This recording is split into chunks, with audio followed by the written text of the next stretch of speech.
El día de hoy vamos a platicar el webinar Fraude y Corrupción en tiempos de contingencia. En este caso, bueno, la contable pública certificada Mónica Estrada Hernández, que es quien será la que nos va a dar esta plática interesante, que ella es socia de investigaciones forense. Mónica cuenta con más de 20 años de experiencia profesional en el ejercicio de la contabilidad pública, auditoría financiera y consultoría. Trabajó durante 14 años en una de las Big Four en auditoría externa e investigaciones forenses. Colaboró 2 años en Chicago en el área de investigaciones forenses. Tiene sólida experiencia como líder de proyectos de investigaciones forenses en empresas privadas y públicas de México, Estados Unidos, América Latina y Europa. Mónica estuvo enlistada como perito experto en auditoría y contabilidad ante el Tribunal de Justicia del Distrito Federal. Ha sido catedrática para diversas universidades, ha impartido cursos en empresas y diferentes institutos profesionales. Ha publicado artículos para diferentes medios a nivel nacional y participó como presidente de la Junta de Honor del Colegio de Contadores Públicos de México del periodo 2018-2019. Bueno, pues Mónica, te dejamos la palabra para que por favor pues, nos puedas platicar y continuamos. Muchas gracias, Ram. Muy buenos días. Gracias por estar en este espacio. Nosotros como BDO Consultoría estamos interesados en dar a conocer algunos temas de interés que necesitamos ir reforzando día a día. No es solamente de hay que hacer un cambio de hoy porque hay una emergencia, no, es un cambio, una creación de conciencia para que podamos hacer cambios distintos. Hoy voy a hablar de fraude y corrupción en tiempos de contingencia. ¿Qué pasa con ese tema ahora que estamos en medio de una situación que nos ha afectado no nada más a nivel local ni país, es a nivel nacional, mundial? Y es cuando nosotros empezamos a hacer conciencia y ver cómo vamos a empezar a reaccionar, cómo estamos haciendo las estrategias de ahora y cómo nos vamos a preparar para el futuro, porque lo interesante va a ser qué vamos a hacer, qué sigue para esta contingencia. Vamos a ver, no se cambia la... Ahí.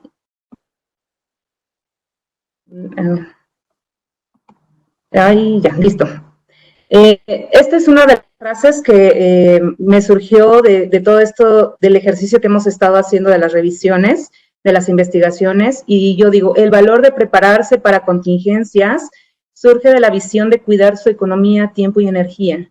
No estamos listos, no tenemos una cultura de prevención, estamos más en la cultura de reacción, de qué vamos a hacer, y es algo que tenemos que empezar a cambiar. No nada más es en cuestión de la situación económica, no nada más en tu empresa, es a nivel personal y para poderlo transmitir y permear en las empresas. La agenda de los siguientes webinars, bueno, ya hemos hablado del primero que fue de riesgos y oportunidades en el mundo cambiante, donde Jesús nos empezó a platicar cómo estamos, cómo está la crisis, cómo está la situación, cómo nos estamos viendo desde un punto particular hasta un punto mundial. Y es donde empezamos a reflexionar qué necesitamos cambiar, que necesitamos empezar a entender lo que es la experiencia. Luego Ramsés nos platicó de la auditoría interna, los riesgos de contingencia y su relación con la tecnología. Este punto muy importante es de prevención, donde si ya no lo hiciste, pues entonces vamos a empezar a hacer una estrategia para que te puedas ayudar en un futuro. Porque lo interesante va a ser qué es lo que sigue. Ahorita es meramente estrategias y ver cómo sobrevivimos. Sin embargo, tenemos que pensar en un futuro, tener una visión para qué sigue. La situación en la que se vaya a encontrar la compañía en la que te encuentras o en la que auditas o en la que haces contabilidad, eso no es como ahora lo relevante, sino lo relevante es qué vas a hacer. Y es a nivel personal y a nivel empresa y a nivel economía. Bueno, vamos a hablar hoy de fraude y corrupción. El siguiente webcast va a ser el plan de continuidad de negocios que lo va a dirigir Paulina Roura. Y el último que sería recuperación de flujos en contingencia, ese tema muy, muy importante porque es ahora donde, ¿qué es lo que vamos a hacer? ¿Cómo vamos a recuperar esta parte que hemos perdido?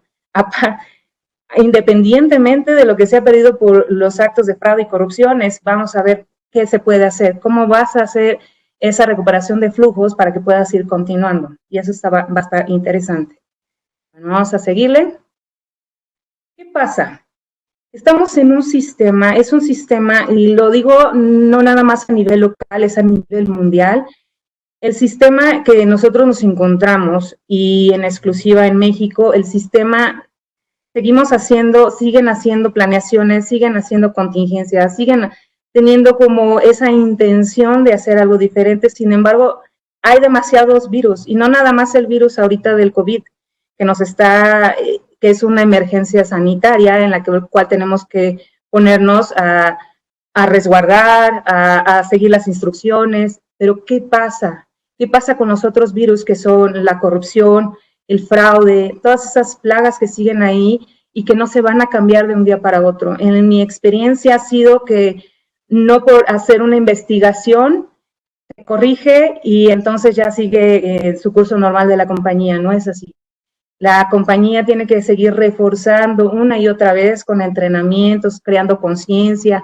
Algunas empresas que son grandes, pues tienen la capacidad de poder hacer un plan de contingencia, hacer un plan de continuidad. Sin embargo, lo he visto que en la mayoría de las empresas medianas que nosotros auditamos, o en algunas ocasiones las pequeñas, pues no tienen esa capacidad económica para hacer un plan. No tienen esa visión para decir que van a hacer una planeación, van a prevenir, porque todo esto lo han visto como un costo.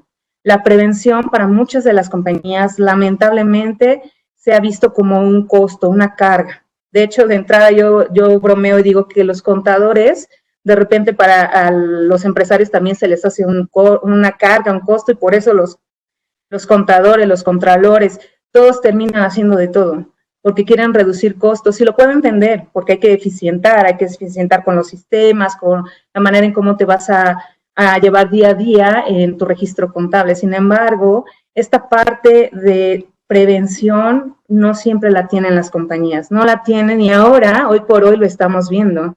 Hoy por hoy las compañías se están derrumbando porque no tenían un plan de contingencia, un plan de remediación. ¿Qué van a hacer cuando hay porque además tampoco no había sucedido algo tan largo, un periodo en donde estuviéramos encerrados, que se estuviera viendo ahora la economía tan afectada, que estamos viendo cómo están cerrando las compañías, cómo la economía se está derrumbando, y entonces es cuando ahora estamos entendiendo la importancia de la prevención, y eso es muy, muy interesante. Bueno, no nada más es el fraude, pues podemos hablar de ciberataques, fraude fiscal, ahorita lo de las tarjetas, o sea, es como ir viendo qué va a suceder, porque ahorita es esto. Vamos a ver después de que termine la contingencia cómo van a salir a flote todos los demás temas que no se ven porque estamos dentro de la carrera. En este momento estamos construyendo, remediando, haciendo cosas de emergencia que nos está permitiendo sobrevivir. Sin embargo, vamos a ver qué sucede en un futuro. ¿Qué sucede en la actitud ante el fraude y la corrupción?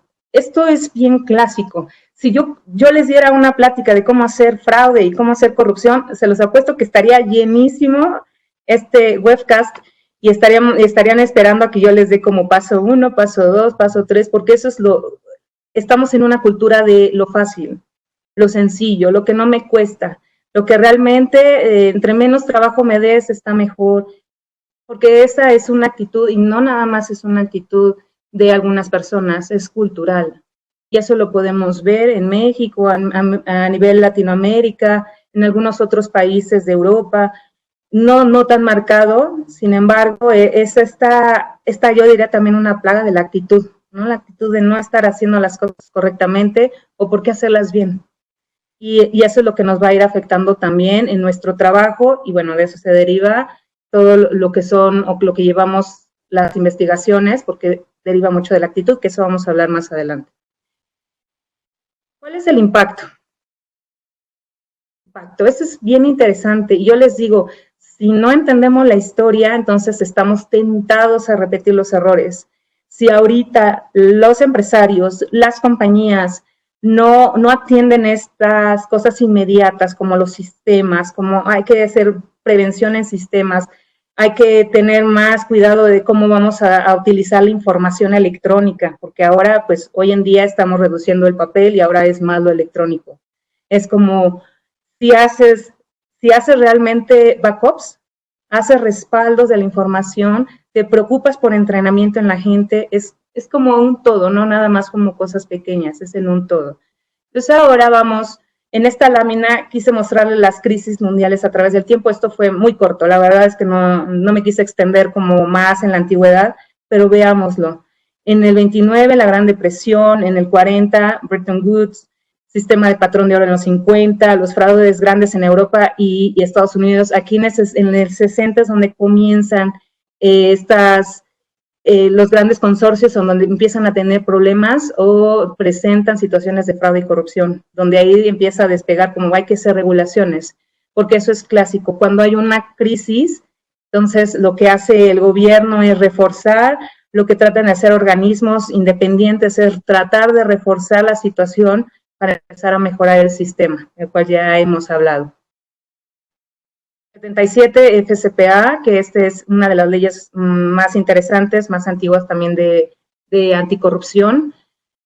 COSO, que esta parte de COSO es la interesante en cuestión de controles. Así es como empiezan a darse cuenta de no es nada más hacer negocios, hacer estrategias, es cómo lo vamos a controlar, porque todo debe ser controlable, no hay manera en que nada más una cosa, no, tiene que ser controlable. Y además lo hemos visto en la experiencia, cuando las pequeñas empresas y más familiares comienzan a despegar para ser un corporativo, ahí es donde comienzan a tener los problemas, donde no hay controles, donde hay que hacer una revisión, donde el primo ya se lo robó, donde el tío ya hizo un fraude también y hay actos de corrupción. Ahí es donde empezamos a verlo y es donde tenemos un poco de atención y empezamos a verlo de nivel macro, que son las crisis mundiales, y luego lo vamos a ver a nivel micro. Continuamos en la devaluación de México en 1994, se han de acordar, también cierre de compañías, quiebre porque se devaluó la moneda y entonces ya en efectivo.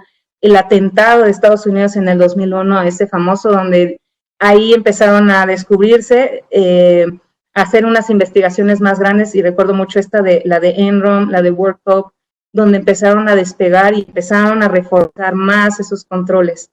La crisis del 2008, que sí lo recuerdo bastante bien, en la área, la crisis de la deuda en Europa, y ahora actualmente estamos en una crisis que es sanitaria más económica, aunque esta económica ya venía, no es de ahora, ya venía acentuándose, y entonces ahora lo estamos viendo como una bomba atómica, porque entonces no nada más es lo económico, ahora qué vamos a hacer, la devaluación de la moneda, cómo vamos a hacer a los activos, en lo fiscal, etcétera, etcétera. Vamos a ver los casos a nivel mundial, los casos que son de fraude y corrupción, como ya lo mencioné, en el 2001 Enron, 2002 WorldCom, Parmalat and Madoff en 2003, y así nos vamos, Olympus 2011, recordar cuando fue esta parte de que les otorgaban los permisos para crear tiendas, y en una de esas era hasta las pirámides, si han de recordar eso. Eso es ahí donde empezamos a ver qué sucede en el entorno. Y esas son las primeras que tenemos, donde estamos viendo que hay un sistema que no está siendo muy eficiente. Y no es el sistema en sí, sino es el sistema y las personas que lo estamos formando. Las personas que están en esta parte de los sistemas de anticorrupción, que están apoyando en esas instituciones para que podamos hacer algo diferente. Continuamos con Panama Papers en 2016, famoso, la estafa maestra en 2017 y 2020, hoy la pandemia de COVID. En el futuro, seguramente van a seguir en esta parte de fraude fiscal, y ahora aumentado, que ya estamos en los sistemas, ya es la era de los sistemas. El que no esté preparado para tener un muy buen sistema y una muy buena protección en los sistemas, entonces se va a ver afectado y vamos a volver al mismo punto. Hoy por hoy, de 20 años estuvo hablando de esto de ciberseguridad, de tengan cuidado con los sistemas, el backup, los respaldos, y es ahora cuando entonces la compañía se ve afectada porque no tenía esa prevención. Entonces, si ahora ya sabemos que lo de hoy es los sistemas, ¿qué vamos a hacer en el futuro? Y de eso se trata, de entender la historia, no es solamente por mostrarla. ¿Qué pasa en los índices de corrupción? Pues México, a nivel mundial, hay una organización que se encarga de ver los niveles de índice de corrupción, y como vemos, México, está hermosamente aquí, México está en un lugar en un lugar 130 de 180 países evaluados. ¿En cuál es nuestra situación actual? Ahí lo podemos ver, que necesitamos seguir reforzando. Y ahora estamos como muy contentos porque ganamos un punto. Antes estábamos en el 28 y ahora estamos en el 29. Cada vez nos estamos acercando a hacerlo mejor. Sin embargo, esto tiene que ser día a día y no nada más es cuestión de entender la corrupción como en la política, en los gobiernos. También la corrupción entra dentro de los terceros, entre las empresas, cómo se van prestando los internos, las compañías, los empleados internos con personal externo para hacer actos de corrupción. Y eso es lo interesante de entender por qué es la situación y la corrupción en México. No es tan sencillo verlo aquí tan rojito, cuando arriba le estamos viendo que está en un amarillo, cuando estamos viendo que estos países vecinos están en un índice menor de corrupción, porque así se mira, porque además si hay corrupción, ahí sí se delata, se lleva a los litigios, y aquí en México no, te lo vamos a ver también. Casos en México. Los casos en México, hablando de los principales, pues bueno, desde 1917, cuando comenzó lo de la Constitución Política, que estábamos terminando con una crisis también, ahí empezamos a reforzar Constitución Política para poner orden, para ver en dónde estamos fallando, qué tenemos que hacer, cómo nos tenemos que manejar, porque esto es de una visión a nivel futuro. En 1917 versus 2017 estábamos en un punto de 100 años y la Constitución aún está ayudándonos. Es lo mismísimo que tenemos que hacer para las compañías. Las compañías no tienen que ser como para sobrevivir, tienen que estar preparadas para continuar, para seguir un legado, para seguir haciendo algo diferente. En el 76 la corrupción de Somos Todos, se han de acordar esto de José López Portillo cuando lo dijo, que la corrupción somos todos, y quizás a lo mejor no se engañó. Ciertamente sí fue esa parte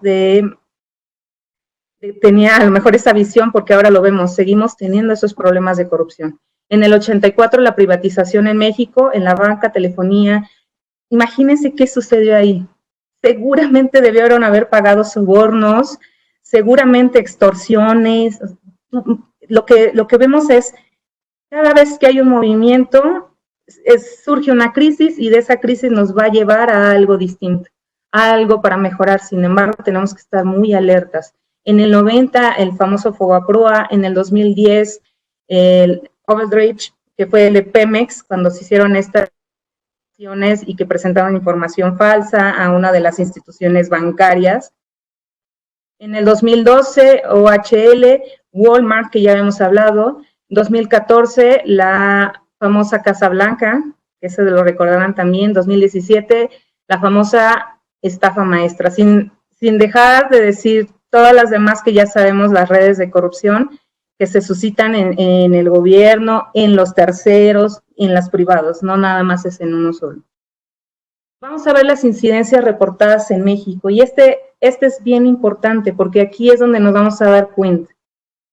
Como a veces, lo he visto mucho, ha habido muchas víctimas de fraude y corrupción, pero no están abiertos ni dispuestos a desperdiciar ni desgastarse en un sistema donde la ley es la ley y sin embargo no hay justicia. Y lo podemos ver aquí en este, que es robo, asalto en calle. Bueno, pues es porque me encuentro policía y se lo digo. Los casos de extorsión de las llamadas, el robo parcial de vehículos, fraudes. A pesar de que estos son mayores, estos son menos costosos. Sin embargo, aunque son estos menos, los que se están dando son mucho más costosos, porque los fraudes, y lo hemos visto, y más en fraude corporativo, es principalmente por ejecutivos. Los ejecutivos no se van como a robar las piezas, ni el robo hormiga. Esos son la parte que está trabajando de manera técnica. Sin embargo, los que están haciendo algo diferente, que están ejecutando, haciendo toma de decisiones, etcétera, ahí es donde comienza el problema. Ahí es donde empieza a ver, como lo vamos a ver en las conductas y en estos 3 elementos que hablamos de las condiciones de fraude. Solo quería dar como este vistazo de las incidencias en México, porque es importante saber, es importante ver cómo la impunidad sigue. y es porque me ha tocado ver casos en donde se tiene buen peritaje, una muy buena denuncia penal, muy buenos argumentos, sin embargo no se da seguimiento. ¿Qué pasa con los riesgos? Y los riesgos los voy a hablar de manera general, porque si hablamos de riesgos de fraude son muy, muy específicos y tenemos alertas específicas, sin embargo lo vamos a hablar de nivel global. ¿Qué pasa con los riesgos mundiales de fraude y corrupción? Aquí estamos en un punto en donde tenemos que sentarnos a entender en dónde estoy. Siempre les digo, de lo general a lo particular. De lo general, en lo mundial, ¿qué está pasando? El COVID. Y entonces ahora voy a ver a mi país. Mi país tiene un índice de corrupción que está en el número 30, pero al final del día hay una percepción de impunidad y entonces no se da seguimiento. Entonces me ubico en el país. Luego, en mi empresa, ¿en qué industria estoy? Pues en la industria eléctrica. Bueno, pues en la eléctrica. Yo ya sé que ahí va a haber muchos actos de corrupción, muchos fraudes, muchas maneras de cómo robar la energía, etc. Y entonces me voy a entender al departamento. ¿Cómo está mi empresa? Mi empresa tiene controles, está preparada, tiene planes de contingencia. ¿Dónde estoy situado? Y después de ahí me voy entonces al departamento y de ahí del departamento me voy a la persona. Si me voy al departamento, supongamos que de tesorería, entonces los riesgos que tiene ese departamento. Y luego entonces me iría a la persona que lo está dirigiendo. ¿Es confiable? ¿Siempre le cuadran las cosas? ¿No? ¿Tiene ajustes? ¿Cómo se maneja? ¿Tiene amistades? ¿Sí me explico? Es entender desde el riesgo mundial en dónde estoy ubicada para ver cómo me puede ir afectando y también cómo puedo hacer un plan. En esta parte, el de los fraudes electoral, político, cultural, en el de sistemas, en el de fiscal, que ahora lo vamos a tener las contingencias fiscales, y en la parte ambiental. Vamos a ver los riesgos empresariales. En los riesgos empresariales, aquí también es justo como para detenernos. Es para ver cuáles son los riesgos que tiene sin la compañía. Esta lámina es como para que le tomes foto, la tengas ahí pegada junto a tu escritorio para que entendamos en dónde estamos. En cuál es el riesgo principal que tiene tu compañía, riesgo financiero, un riesgo fortuito. Por ejemplo, el fortuito es en el que estamos viviendo ahora. Los desastres naturales, daños a la propiedad, las pandemias, los riesgos estratégicos. ¿Cómo estoy? ¿Tengo dirección? ¿Cómo están los gerentes? A lo mejor ahorita las compañías ya se quedaron sin gerentes y a lo mejor solamente uno está dirigiendo. Este es el momento de ver cómo está la compañía, cómo está mi mapa de riesgos. Esta es la más importante. Ahorita estoy segurísima que ahorita que ya pasó o que estamos viviendo esta parte de la contingencia, a estos 2 meses seguramente ya te debes haber dado cuenta que tuviste o que la compañía tuvo un problema de fraude o corrupción.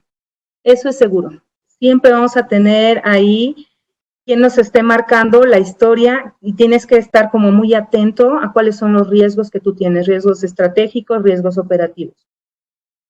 ¿Qué pasa? Y vamos a hablar en esta parte, esta imagen como tal me gusta mucho ponerla en conferencias, en cursos, porque esto es lo que representa el fraude. Esto es lo peligrosísimo de que los ejecutivos no quieren ver, porque no le quieren apostar para un sistema de prevención, sino más bien ya de reacción. En algunas ocasiones me ha tocado que los empresarios me dicen, no me importa, pues ya cuando llegue el punto en que tenga que decidir de si llevarlo a la cárcel o hacer nada más una investigación, lo llevaré a cabo. Sin embargo, también he visto muchísimas veces cómo las personas, cada vez que descubren los fraudes, se desgastan en una semana y física, mental, emocional, porque entonces no pueden dar crédito que su segundo o que la persona que ha estado ayudándote, que está ahí junto a ti, que es tu mano derecha, que le tienes confianza, que ese es el que te defraudan. Y es porque entonces nos mantenemos en una actitud escéptica, donde a mí no me va a pasar, esto no le va a ocurrir a la compañía. Este es un clásico ejemplo de qué es lo que puede suceder y estas son las alertas. Aquí, viendo esta imagen, hoy que regreses a tu compañía, seguramente vas a estar como pensando cuáles podrían ser esas alertas que yo tuviera. A lo mejor ahorita ya no tanto, porque quizás ya las compañías, algunas han tenido que despedir a personal y, bueno, pues se van quedando los espacios. Sin embargo, es que voy a hacer en adelante. Aquí, en este caso, en la imagen estamos viendo el 20% es de lo desconocido. Si lo viéramos como la campana de Gauss, si volteáramos la imagen, estaríamos viendo una campana de Gauss donde está iniciando, sube y baja. ¿Qué quiere decir? Que este 20% es de la prueba y error, donde el perpetrador está haciendo sus pruebas, donde lo hemos visto muy clásico, que comienza con 2,000 pesos, 5,000, 10,000. He visto que hasta en la última, el más grande de los que he visto es que se llevó 4,5 millones en una sola transferencia. Cuando se dieron cuenta que ya lo habían cachado, entonces él tomó, se metió a los bancos, hizo la transferencia y se fue. Y se fue con todo y la máquina, etc. Aquí ya lo vamos a ver, esta parte del 60% son los famosos red flags, que son las alertas rojas. Aquí es donde te están diciendo, alerta, está cambiando su nivel de vida, se está juntando con otras personas, tiene una vida muy desgastante, tiene divorcios, tiene novias, tiene alertas, donde ya estamos viendo cómo se está perpetrando el fraude, y esa es parte de lo que a veces no queremos ver.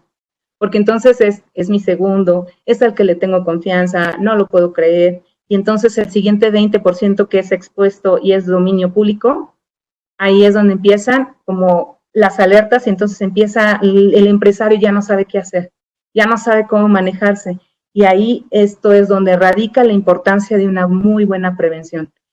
Entiendo y sé que aun cuando tengamos una muy buena prevención en sistemas, en controles, en poner candados a los procesos, aún así las personas que traen una parte perversa y que están expuestas a hacer algo de fraude o corrupción, tienen un gran problema y lo ejecutan, que ahorita lo vamos a ver.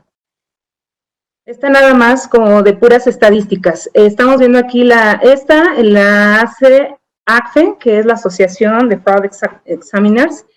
Ahí lo que hacen es unas encuestas y vamos viendo en qué lugar nos vamos colocando en este tema en específico de fraudes y corrupción.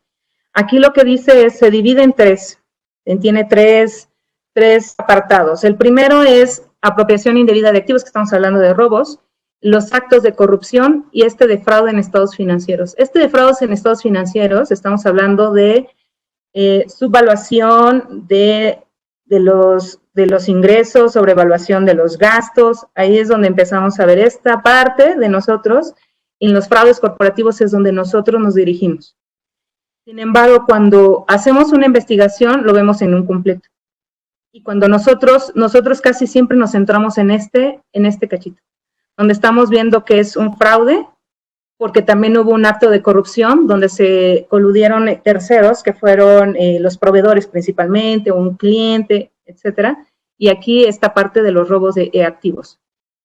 Esta parte de los robos de activos es de la parte física y también de cómo se llevan las transferencias bancarias, cómo ponen unas facturas apócrifas, etcétera, etcétera. Ahora, bueno, aún así que las facturas son, tienen un CFDI donde tienes una comprobación, etcétera, también hemos encontrado que ha habido problemas en este sistema y puede haber también fraude. Entonces tenemos que estar alertas, no nada más en lo físico, también en los sistemas, y volvemos a lo mismo, una cultura de prevención. Aquí me quiero detener un poco en decir quién realmente comete el fraude y corrupción. Aquí lo he visto como cientos de veces donde dicen, no, es que el sistema se equivocó, es que aquí no hubo una dirección, y es que no hubo una supervisión, y no hubo un buen liderazgo. Sin embargo, lo más importante que hay que entender del fraude y corrupción es quién realmente lo comete. Recordemos que las personas son las que hacen las programaciones. Las personas son las que registran, las personas son las que cometen los fraudes y corrupción. Si hablamos en ese sentido de las personas, como yo, como cualquier otro, todos estamos expuestos a cometer un acto de fraude, de corrupción, de robo, porque somos seres humanos. Yo les digo, hay una línea muy delgada en cuando alguien comete un fraude y cuando alguien tiene una conciencia y dice eso no. Porque entonces yo ya tengo la conciencia de que es estar en la cárcel, a lo mejor ya sé que me van a mandar a golpear, no lo sé. Pero en esta parte, en esta línea delgada, en lo que radica se llama conciencia. Y a veces se va a ir interrumpiendo cuando ya tenemos otros factores que se van acomodando. Por ejemplo, ahorita, situándonos en el problema que tenemos de contingencia, aunado a una crisis económica donde no se está viendo la economía que esté fluyendo, las personas traen necesidades y entonces las personas empiezan a ver de qué manera se pueden sobrevivir, a lo mejor robando, haciendo fraude, un acto de corrupción, asaltando, no lo sé. Lo que sí me gustaría es como darle esa perspectiva de que es el factor humano. Y es al que se debe poner un poco de atención, porque las empresas están como muy concentradas en los controles, en los candados, y está bien, porque eso lo disminuye, eso está perfecto. Sin embargo, a veces no voltean a ver como que el factor principal, que es el factor humano. Los elementos del fraude, este famoso triángulo de fraude que nosotros manejamos mucho, es como una guía donde nos ayuda mucho como a entender primero la parte panorámica cuando vamos a hacer una investigación. Porque aquí es donde yo empiezo a hacer las preguntas de, a ver, ¿quién fue el que lo cometió? Ah, pues el de tesorería. ¿Qué sucedió? Ah, pues fíjate que el director que está en Rusia le dio el token, pero no firmaron ninguna constancia ni nada de que se lo había dado a la persona de Tesorería de México, y entonces resulta que él hace las transacciones, pero las transacciones se ve como que fueron aprobadas por el director de Rusia. Ah, pues ahí entonces el candado no estuvo. ¿Y qué sucedió? Ah, bueno, es que esta persona, nos enteramos que su mamá está muy enferma y que además tiene ahorita a su tercer hijo. Ah, bueno, entonces ahorita trae una necesidad y entonces estamos viendo que trae la necesidad de ganar más dinero, porque en una emergencia, en una contingencia, yo lo he visto, cuando a las personas, somos seres humanos, entonces no tienen esa cabida de decir, no lo voy a hacer porque tengo controles y porque me puedo ir a la cárcel, quiero resolver esta necesidad, porque además, normalmente cuando traen una necesidad es porque traen a un familiar enfermo. Bueno, en algunas otras ocasiones es porque traen a novias, ¿no? Entonces también eso pues, requiere de mucho dinero. Bueno, luego en la actitud. ¿Qué sucede en la actitud? Y esto es bien importante. Cuando un empleado no se siente valorado, cuando un empleado está pensando en cómo dañar a la compañía porque le debe, entonces ahí es como hay que detenernos. Porque entonces, ¿dónde está tu sistema? ¿Qué estás haciendo con ello? ¿Cómo lo vas a remediar? Luego tenemos esta parte de la motivación. La motivación es bien importante porque entonces ahí ya no nada más es motivación como de echarle ganas y aplaudirle, no, sino una motivación. Y la motivación es de lo que ya hemos hablado, donde ellos tienen una necesidad y entonces se tienen que mover. Yo lo he visto que a veces tristemente es porque realmente tienen una necesidad y entonces no tienen otro remedio más que hacerlo, o que ayudar al de finanzas para que puedan perpetrar el fraude, porque aquí se agarran de todo, es desde el ejecutivo que es muy inteligente, no nada más es que es de mucha confianza, es confianza más inteligencia, y de repente hay otra línea donde se rebasa y se va al fraude, y entonces ahí empezamos a ver. Y luego la capacidad, a ver, este punto también es importante, en esta capacidad es, ¿qué tanto el empleado lo pudo perpetrar a pesar de que había candados? ¿Cuál era la capacidad que tenía? Ah, pues tenía los tokens. Este director de finanzas nadie lo cuestionaba. A este director general en exclusiva de esta sucursal de México, nadie lo revisaba, porque le tenían confianza, porque tienen ingresos. Sí, pero no se dan cuenta que los ingresos son falsos, que los gastos son excesivos, etcétera, etcétera. En esta parte, nosotros en la experiencia lo hemos visto que mucho depende de la situación. Ser honesto o deshonesto depende más de la situación en la que se encuentre, porque volvemos a lo mismo, son personas.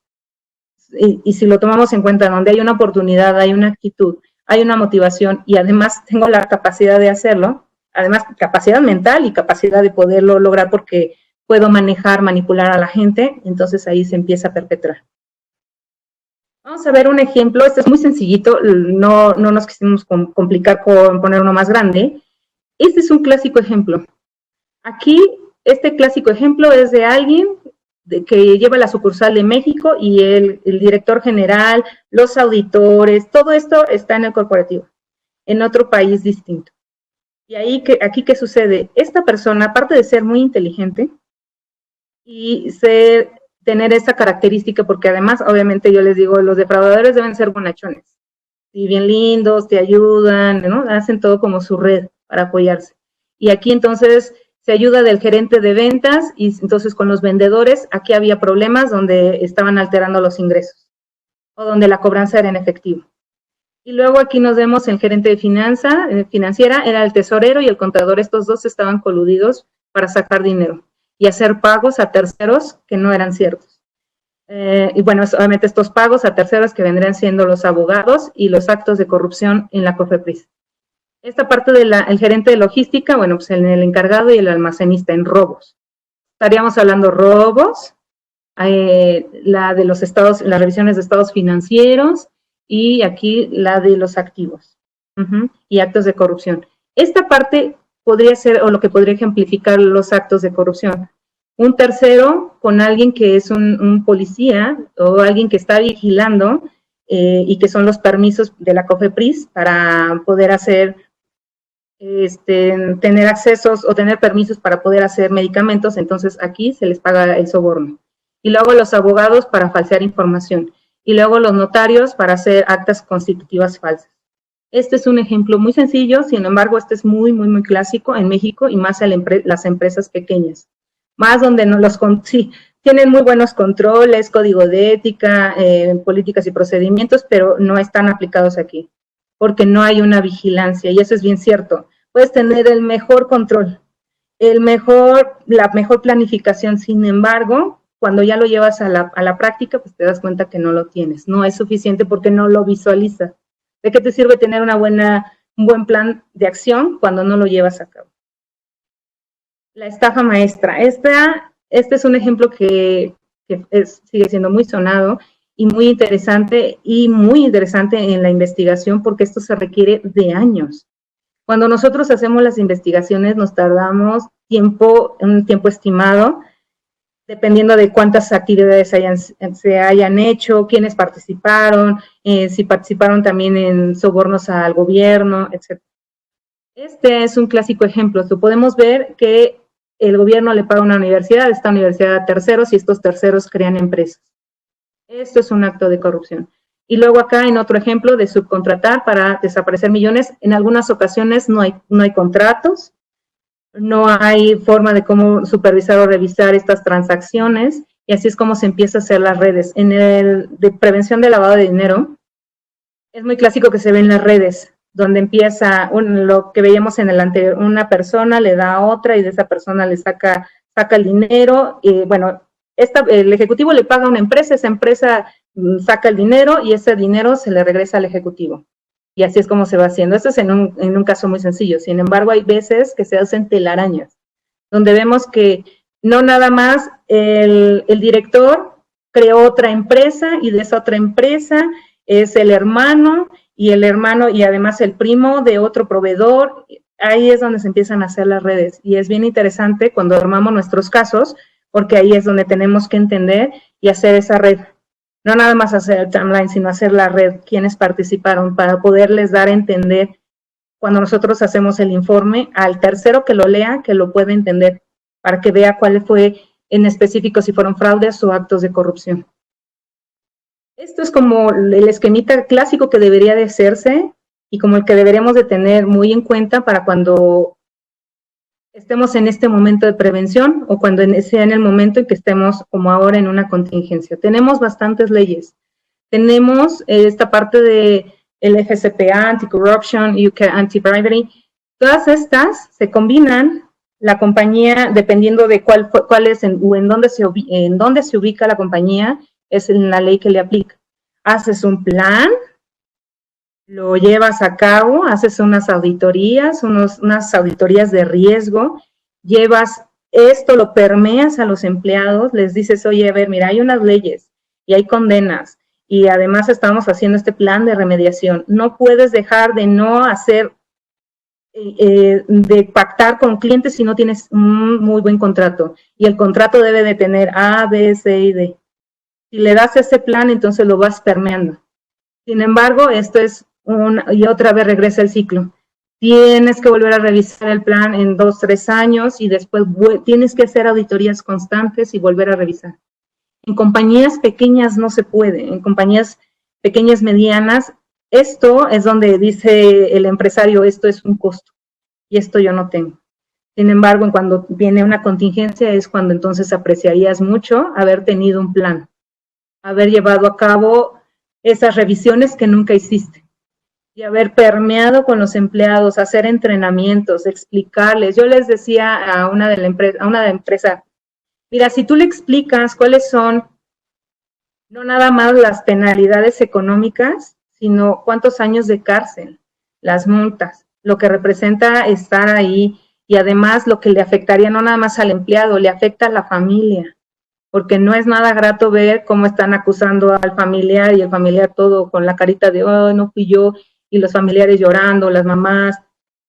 Eso, si se explica, podría permear a hacer conciencia, no que cambie, eso no va a ser hasta que haya un cambio de conciencia. Sin embargo, sí le podrías explicar, porque además, también otro de los errores que cometen los empresarios es no permean cómo está haciendo un esfuerzo la compañía para mantenerla. Y que entonces el empleado no crea que ni el empleado se le hace un favor con contratarlo, ni tampoco el ejecutivo está haciéndole un favor, ninguna de las dos. Sino estamos trabajando, estamos construyendo algo para tener algo un trabajo dignificado y entonces yo pueda continuar, y esto que yo hago es importante y va a afectar mi trabajo, y esto, por supuesto que no voy a permitir que se haga un acto de fraude o corrupción, porque no es en general, es mi perspectiva, mi dignidad, ¿sí me explico? Cuando se le permea eso al empleado o a la persona, entonces ya es cuando empiezan a reducirse. Sin embargo, estamos muy latentes a que pueda ocurrir un acto de fraude o corrupción. Este es el reforzamiento que tienen mucho las instituciones profesionales, como esta parte del COSO, la famosa NIA 240 de las responsabilidades del auditor, donde ciertamente dice el auditor financiero no está obligado a detectar ni tampoco a investigar un fraude. Sin embargo, sí tiene que poner o hacer unos actos de remediación para tratar de disuadir o ver o de tener algún índice para poder detectar los fraudes, y entonces yo lo comunico. Eso sí es interesante, porque entonces así hacen las pruebas de controles, donde entonces el auditor se encarga de ver que si hay un riesgo, entonces esto lo reporto, porque además es un riesgo que podría producir un fraude. Esta misma NIA lo menciona muy bien. Hay una gran diferencia entre un error y un fraude. El fraude trae una intención. El error podemos ver que pudo haber sido 1 o 2. Cuando el error es 1, 2, 3, 4 y además va aumentando, como les decía de esta campana de Gauss, entonces cuidado. Eso no es un error, eso es un fraude. Y ahora hay que ver en esta parte de plan de contingencia, plan de continuidad, el negocio en marcha, ¿qué va a suceder? Porque aquí es donde va a empezar la estrategia de qué vamos a hacer, cómo va a sobrevivir la compañía. En esta parte del Sistema Nacional de Anticorrupción, que se ha visto muy reforzado, yo he estado en pláticas donde los terceros, donde el gobierno hace su mejor esfuerzo y en terceros están empujando para que se haga la ley de 3, en esta parte de, que nos muestren qué están haciendo, cómo están trabajando, donde haya más transparencia. y ahora en esta parte de ciberseguridad, cyber risk in a digital age. Y eso es bien importante, ojo aquí. Si ya sabemos que nos están anunciando que viene esta parte de los sistemas y que después va a ser robots, pues tenemos que prepararnos, ya no va a ser lo físico, ya no va a ser como lo emocional, van a haber robots. ¿Sí me explico? Y en esta me gusta mucho, cuando la vi dije, qué bonita representación de ética. La ética, me encanta decir que es una actitud, y esa actitud viene desde casa. No, es como si quisiera llevar al niño para que en la escuela lo eduquen.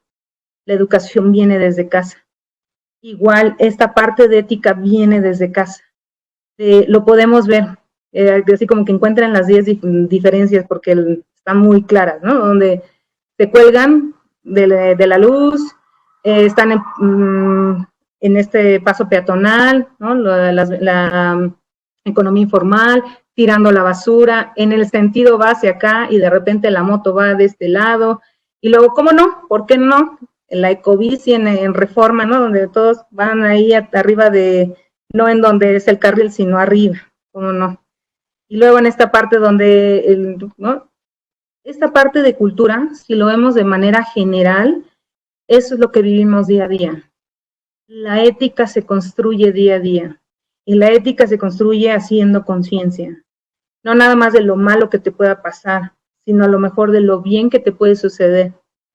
Si yo tengo una muy buena ética y entonces estoy viendo cómo fortalecer a la compañía, entonces no se va a beneficiar la compañía, me va a beneficiar yo.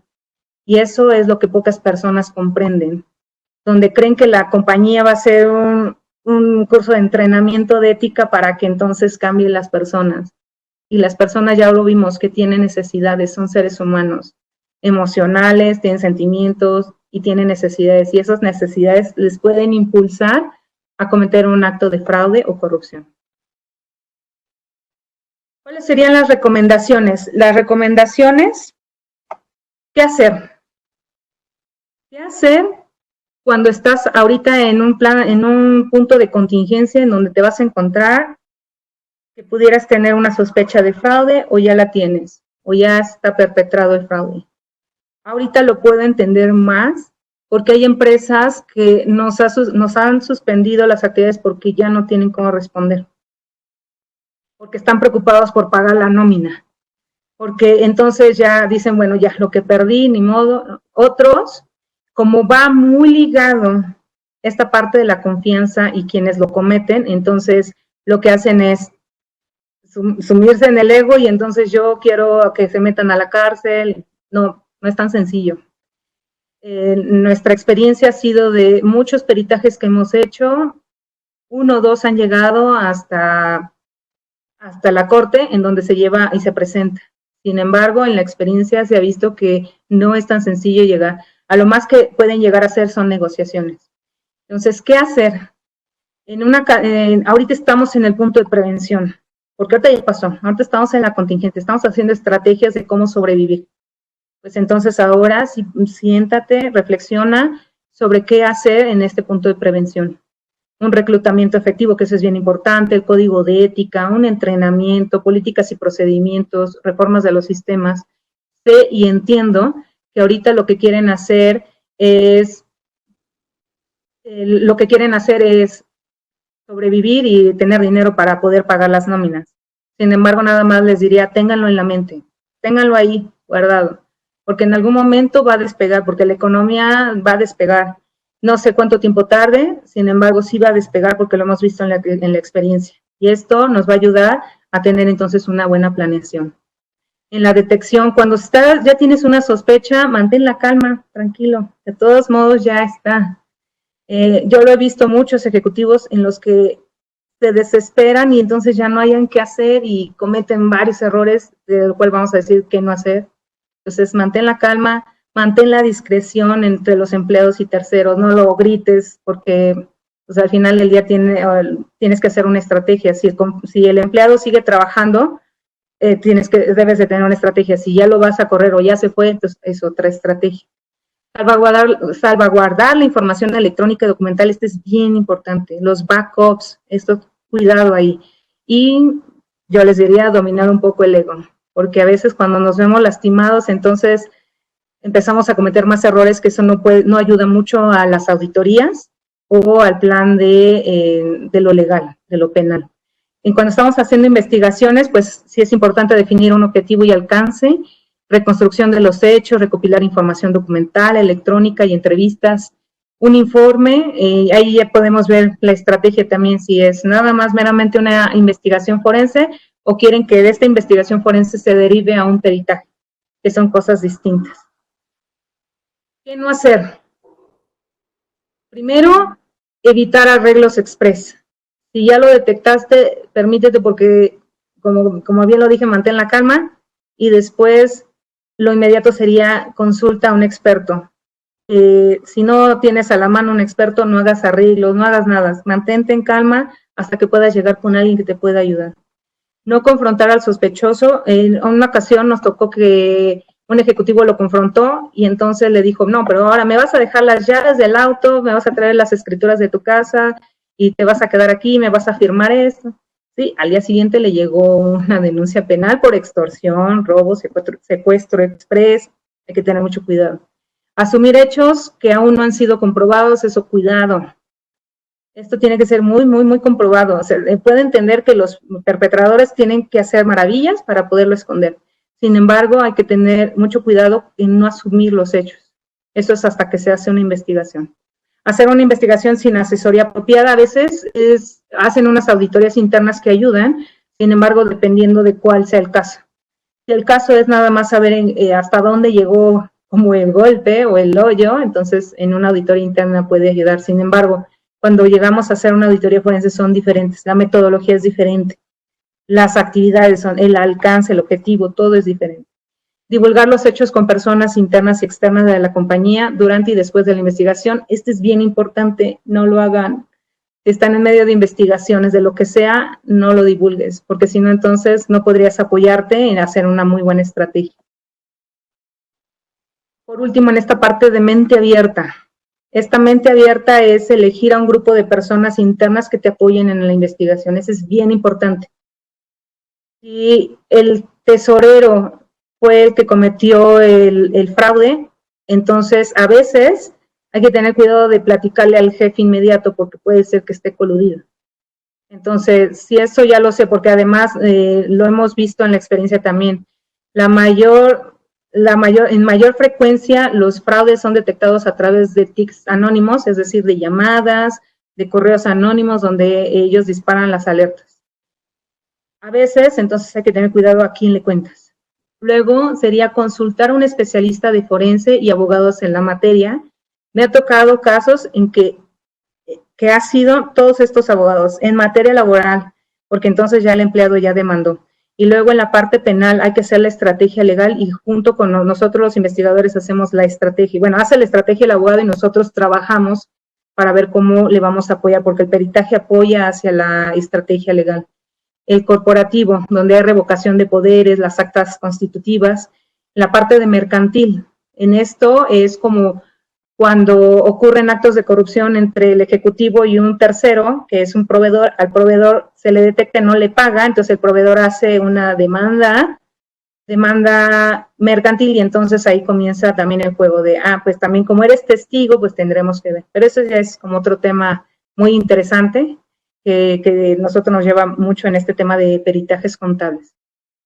El tercero, y esta es así como el elemental, mente abierta para elegir lo que más les convenga en este momento. Porque sé que la contingencia te va a llevar a una necesidad de tomar decisiones apresuradas o que a lo mejor ya lo delegues o que no es tan importante. Es ahora en donde sé que estamos en la cancha jugando, pero es momento de sentarse, aliarte de personas expertas y que entonces te ayuden a ver cuál sería el panorama para hacer una reparación del daño, una negociación o irse al proceso penal. Estos 3 puntos son bien interesantes y es donde a veces a los ejecutivos nos cuesta o les cuesta trabajo tomar la decisión. Y pues muchísimas gracias. Esta es una muy breve explicación de fraude y corrupción en tiempos de contingencia. los invito a que reflexionemos. Ahorita es el momento de reflexión porque además hay tiempos, porque no hay muchos, la economía no está activa, entonces en este momento es preciso sentarse y ver cuál sería como lo conveniente para las compañías. Muchas gracias, Mónica, muy interesante la plática, la verdad, dejas pensando y nos dejas pensando, ¿no? El tema de la confianza, ¿no? Que se confunde mucho con control interno, vemos el tema de riesgos, pero bueno, vamos a pasar a la parte de preguntas, ¿sí? Y la pregunta que nos hacen es ¿cuánto tiempo lleva a hacer o el tiempo de hacer una investigación forense? Esto depende mucho de la situación. Ha habido ocasiones en que auditorías nos llevan hasta un año y auditorías en las que nos pueden llevar mínimo tiene que ser 2 semanas, o sea, mínimo, muy mínimo, además cuando ya lo tenemos muy dirigido, cuando ya la compañía nos da como una dirección, los documentos, porque mucho dependemos de la información que nos hagan llegar la compañía. Dependemos mucho de la información física, la electrónica, y además, a veces en alguno de los casos, por eso les digo que tengan cuidado en tener backups y respaldo, porque cuando destruyen toda la información, entonces es como llegamos a las cenizas, ¿no? A ver como quién lo tocó, hacer ¿no? Empezar a hacer la reunión de información, que eso nos puede llevar tiempo. Por otro lado, podría ser que en algunas ocasiones hacemos investigaciones de antecedentes, y eso nos lleva más tiempo porque dependemos de información que nos tendría que dar o proporcionar algunas instituciones de gobierno. Entonces, como ahorita tenemos un caso detenido porque la institución de gobierno pues cerró, y entonces ya no tenemos la facilidad de poder llevar a cabo esa información o de tener esa información para poder cerrar el caso.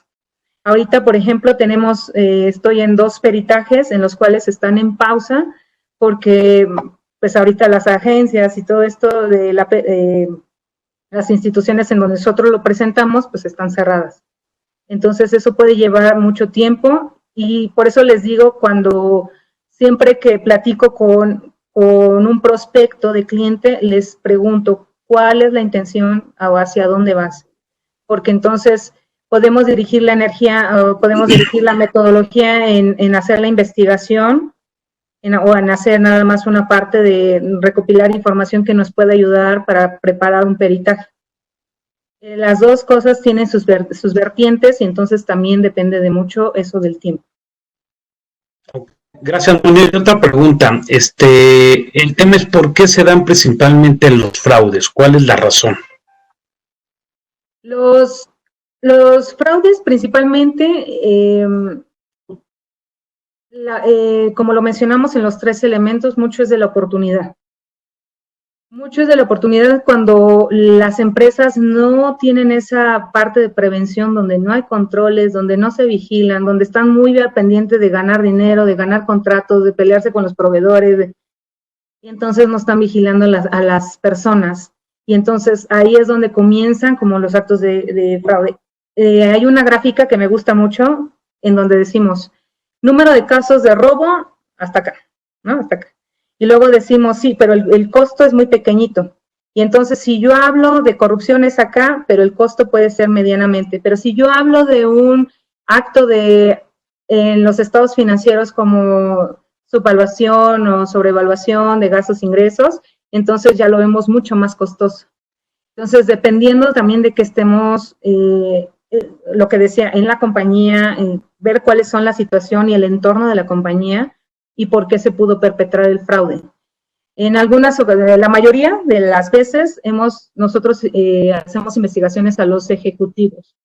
Normalmente hacemos en las investigaciones de fraude corporativo, se hace más a los ejecutivos, que son precisamente los que tienen la capacidad de poderse perpetrar y poder hacer algo diferente y poderse hacer como todo el entorno listo para poder perpetrar el fraude. Por ejemplo, un ejecutivo hizo todo, el ejecutivo era el ejecutivo de finanzas y le pusieron a un control.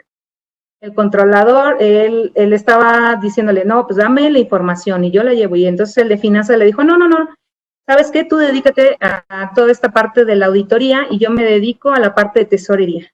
Y entonces en la parte de tesorería, yo me hago aliado de la persona de tesorería, entonces yo cometo el fraude. Ahí es cuando comienza. Entonces hay que entender cómo es el entorno y cómo está la compañía, cuál es el tono de la compañía, el tono que están viéndose los ejecutivos, y entonces es cómo se puede perpetrar el fraude. Bueno, pues ok, Mónica, muchas gracias por tu participación. Y bueno, invitamos a todos el próximo martes al siguiente webinar que va a ser plan de continuidad, ¿sí? Y bueno, nos va a estar apoyando nuestra socia Paulina Roura. Les agradecemos a todos, muchas gracias por su tiempo y bueno, cuídense. Gracias. Gracias.